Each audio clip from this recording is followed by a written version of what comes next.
Berikut kita saksikan caranya menyalakan gergaji mesin. Pertama, nyalakan dulu saklarnya. Saklarnya dinyalakan, injek, lalu ditarik. Nah, kemudian mesin menyala, angkat gergajinya, dicoba digas.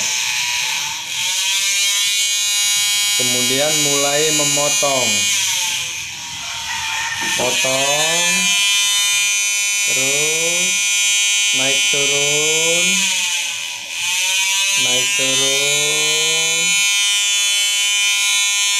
mundur,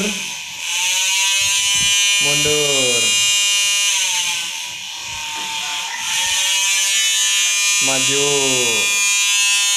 mundur lagi. Taruh dulu mesinnya,